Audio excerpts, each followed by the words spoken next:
మాతృదేవోభవ. నేను మీ డాక్టర్ శ్రీధర్. నా cell number 9295909819. ఇప్పుడు మనం చెప్పుకోబోయే విషయం ఏంటంటే రవి సంక్రమణం. ఈ రవి సామాన్యంగా ఒక్కొక్క రాశిలో ఒక్కొక్క నెల చొప్పున తిరుగుతూ సంవత్సర కాలానికి పూర్తిగా ఒక రాశి చక్రాన్ని పూర్తి చేస్తారు. నెలకు ఒక్కొక్క రాశిలో మారుతూ ఉంటారు. కాబట్టి ఈయన ఒక రాశి నుంచి ఒక రాశికి వెళ్ళేటప్పుడు ఆయన ఇచ్చే ఫలితాలు ఒక్కొక్క రాశి మారుతూ ఉంటాయి.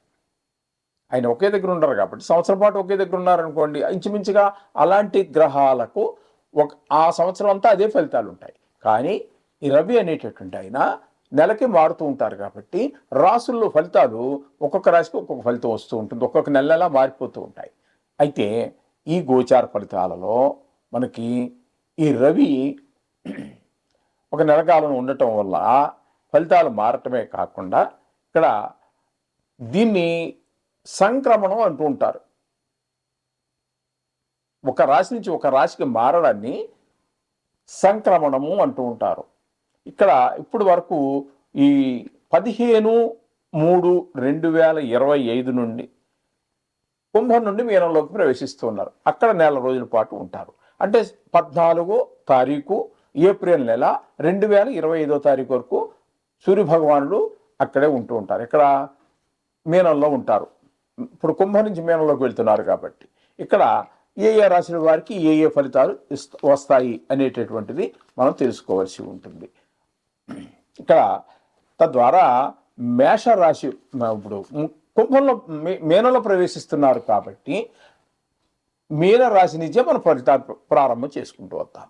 ఇక్కడ మీనరాశిలో ప్రవేశించారు కాబట్టి 15వ తారీఖు 3వ నెల 2025 అక్కడి నుంచి ఒక నెల రోజుల పాటు ఇక్కడ జన్మంలోనే రవి యొక్క ప్రవేశం జరుగుతోంది. అంటే చంద్రుడు ఉన్న దగ్గర నుంచే ప్రవేశం జరుగుతున్నది.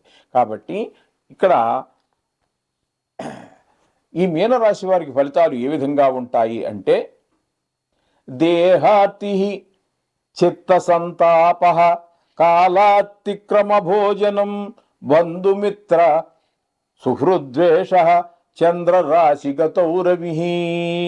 చంద్రుడు ఉన్నటువంటి రాశిలో గనక సూర్యభగవానుడు ప్రవేశిస్తే అక్కడ ఆ రాశి వారికి అంటే మీనరాశి వారికి ఫలితాలు ఈ విధంగా చెప్పబడ్డాయి. శాస్త్రం శరీరానికి రోగం, దేహార్తి అంటే శరీరానికి రోగము, చిత్త సంతాప మనసు విచారము, కాలాత్రిక్రమణ భోజనం అంటే అకాలంలో భోజనం చేయటం. అంటే ఒక రోజు ఒక షెడ్యూల్గా ఒక టైం ఉంటుంది కదండి భోజనం చేయడానికి. ఆ టైం కాకుండా కాలానికి ముందుగా తినేయటం, కాలానికి తర్వాత చేయటం, అది నెల రోజులు ఒక రకంగా చేస్తే కూడా పర్వాలా, రోజుకు ఒక్కొక్క రకంగా జరుగుతూ ఉంటుంది. ఈ విధంగా అకాలమైనటువంటి భోజనం జరుగుతూ ఉంటుంది. బంధుమిత్ర సుహృద్వేష, మిత్రులు, పరివారం, బంధువులు అందరితో కూడా మనకి శత్రుత్వం పెరిగిపోతుంది, శత్రుత్వం కలహం పెరిగిపోతుందని చెప్పేసి మనకి శాస్త్రం చెబుతోంది. అందుచేత మీనరాశి వారు కొంచెము ఆ యొక్క ఆ కోపాన్ని తగ్గించుకోవటం అవి చేసుకున్నట్టయితే చాలా ఆరోగ్యంగా ఉంటుంది.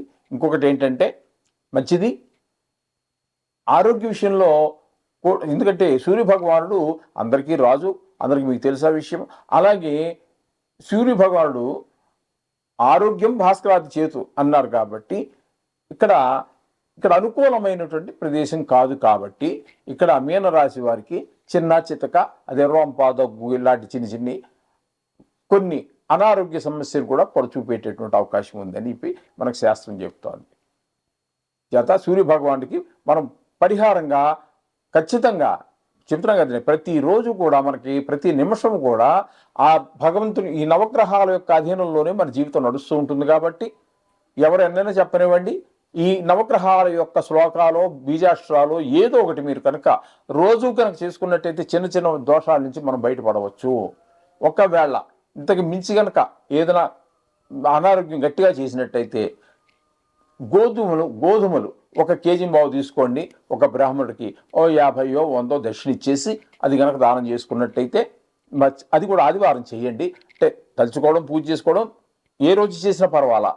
ఒక్క ఆదివారం సూర్య భగవానుడికి, ఆదిత్యుడు అంటే సూర్యుడే, ఆది అంటే ఆయన పేరు మీద వచ్చిందే కాబట్టి ఆ ఆదివారం రోజున మీరు ఆ ఫలితాలు అది ఆ దానం కనుక ఒక బ్రాహ్మడికి ఇచ్చుకుని సంకల్పం చెప్పించుకోండి. ఇట్లా జన్మరాశిలో సూర్యుడు ఉన్న వాళ్ళు పంతులు గారు చెప్తారులేండి అవన్నీ. ఆ గుళ్ళో కానీ ఎక్కడ ఒక పంతులు గారికి దానం ఇచ్చుకోండి, 50 రూపాయలు 100 మరి ఎంతో కొంత తీసుకుంటారు. తీసుకుని ఆ 1 కేజీ పావు గోధుమలు ఇచ్చేసేయండి, దానికి పరిష్కారం సరిపోతుంది.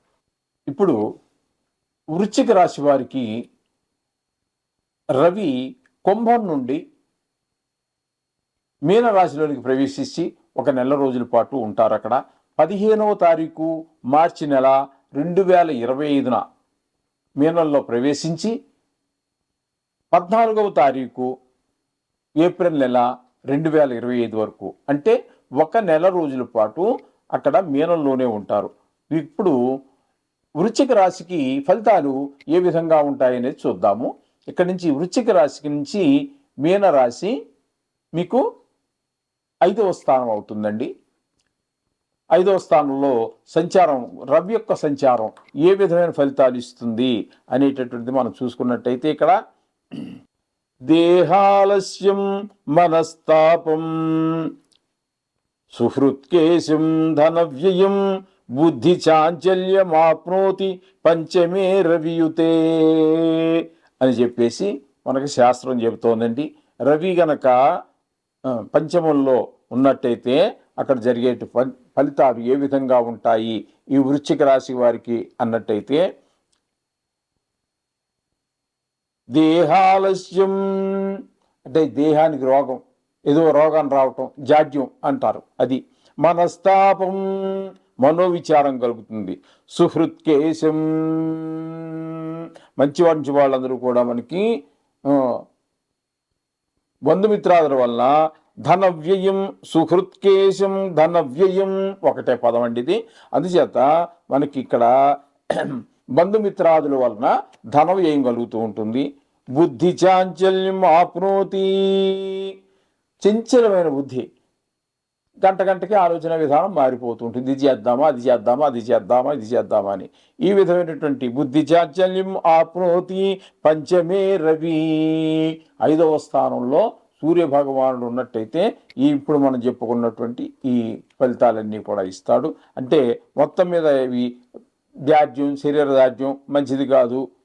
అలాగే మనోవిచారం ఎవరన్నా కావాలనుకుంటారండి, అనుకోరు. 5వ స్థానంలో జరుగుతోంది అంతే. అందుచేత మనం ఏం చేయాలంటే భగవంతుడి నుంచి తప్పించుకోవడం అంత సులువు కాదు, భగవంతుడి యొక్క ఆజ్ఞ నుంచి. అయితే మనం భగవంతుని ప్రార్థించడం ద్వారా మనం వారిని కొంచెం సంతృప్తిపరిచి మనం ఆ విధమైనటువంటి దుష్ఫలితాల నుంచి బయటపడవచ్చు. కాబట్టి నవగ్రహ మంత్రాలే వస్తే అవి, వాటితో పాటు కొంతమంది కంపల్సరీగా మనకి పొద్దున సూర్య నమస్కారాలు చేసేటువంటి మహానుభావులు ఉన్నారు, ఆదిత్య హృదయం చదువుకునేవారు ఉన్నారు. ఈ ఆదిత్య హృదయం అనేటువంటి సాయంత్రం కూడా చదువుకుంటూ ఉంటారు. అన్ని పనులు అయిపోయాక గుడికి పోయి అక్కడ విష్ణు సహస్రనామంతో పాటుగా చదువుకునే వాళ్ళు కూడా ఉన్నారు. దీనికైతే ఇవి చదువుకోవటానికి సమయ అంటూ ఏది నిర్దిష్టంగా చెప్పలేదు, రోజు మాత్రం చదువుకోండి. చూసుకున్నట్టయితే ఈ ఆరోగ్యం, ఈ విధమైన దుష్ప్రభావాల నుంచి మీరు తప్పకుండా బయటపడతారు.